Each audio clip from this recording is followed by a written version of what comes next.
And good morning, everybody. Media day in the NBA. It's your boy BDF coming at you. Just wanted to start up a video, say hello to everybody, and just express the fact that I'm super excited for this NBA offseason to end. This has been the longest offseason, as I said in the previous video, and I'm having a tough time with it. Long nights between 7 and 10:30 when you're sitting up wishing the Lakers are on, and you just don't have nothing to watch. Maybe you turn on a couple shows, maybe you turn on video games, maybe you do something else with your time, but you really just want to watch basketball. That's where I've been pretty much for the last 4 months, more or less. I think that's where we've all been as NBA fans.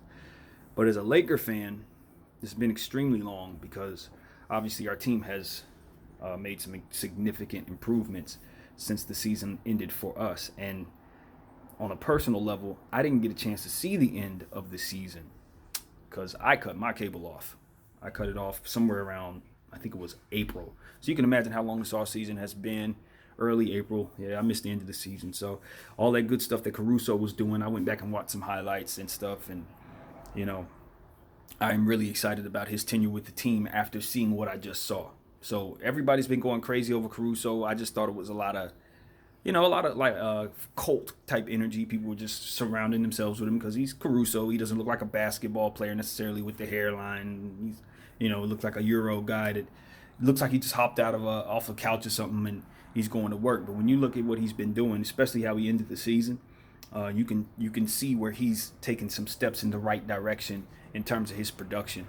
As I've mentioned before in regards to Alex Caruso, I had seen him play in the G League, and I was super encouraged by his motor and his ability to take his game to another level, to take on star-like production when given star-like opportunities. And that was really intriguing because I didn't expect that from him.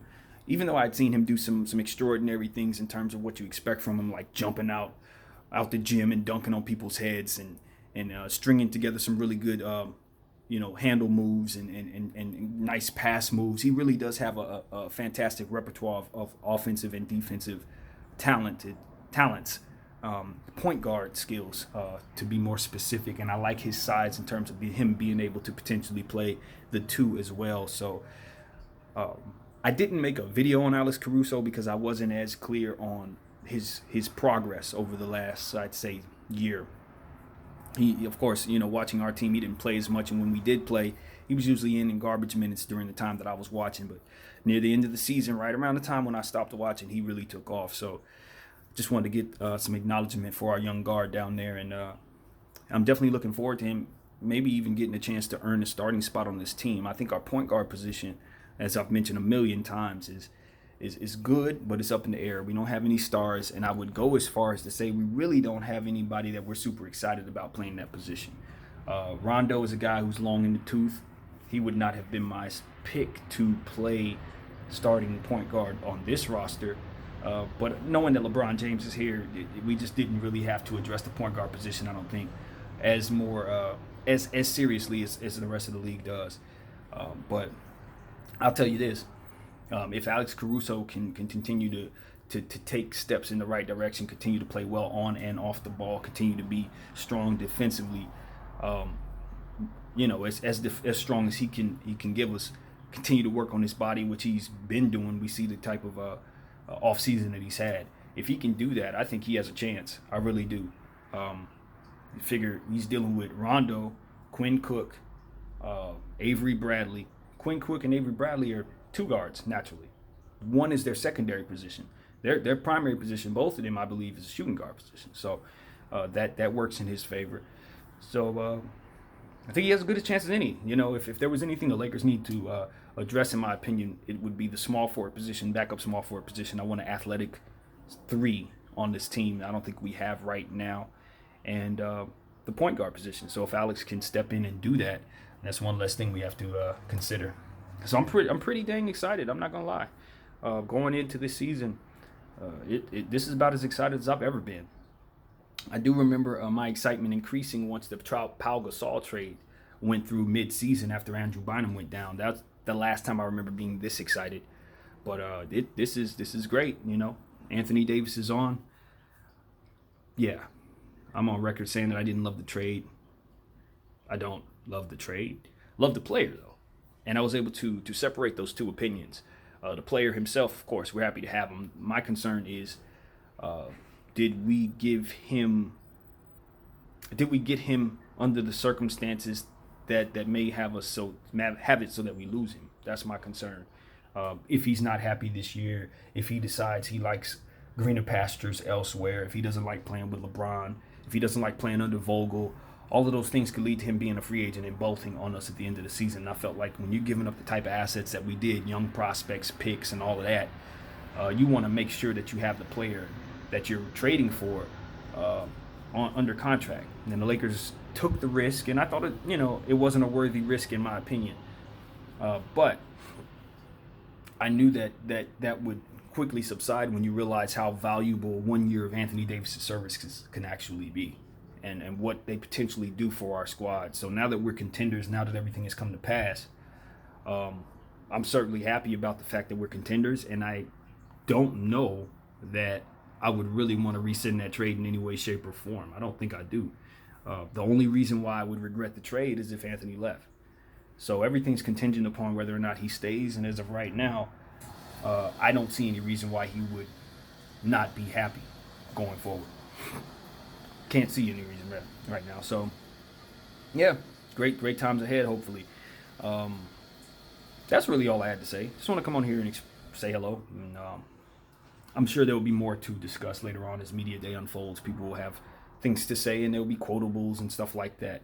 The one thing that does kind of have me a little uneasy is Kuzma's situation right now. From what I understand, and this is from word of mouth, I haven't checked officially, but my understanding is that his injury is a stress fracture of the foot. I didn't know that. I knew that he had foot issues, and I knew that they would carry him toward opening day. From what I understand, he would be out until opening day. He's going to miss training camp. He's going to miss a lot of what we're doing. He's going to miss preseason, from what I understand. So I knew that was a serious injury, but a stress fracture is the type of thing where it could get worse. You know what I mean? If he doesn't allow it to heal properly, it could turn into something worse. So I'm a bit concerned about whether or not he will be available on opening night. I think that to be on the safe side, you might look up and they'll say something like game time decision that night. I wouldn't be surprised. So, Kuz could miss some time. He really could. That's what it really comes down to. He could miss some time, and that has me a little uneasy. We don't want to start the season without all of our horses. I think the margin for error for this Laker team is small. Even though we have the best duo in the game, and probably one of the best duos ever put together in the history of the sport, probably a top 10 duo ever put together in the history of the sport if they achieve what they can. But even so, the supporting pieces are really, really complementary to those two players.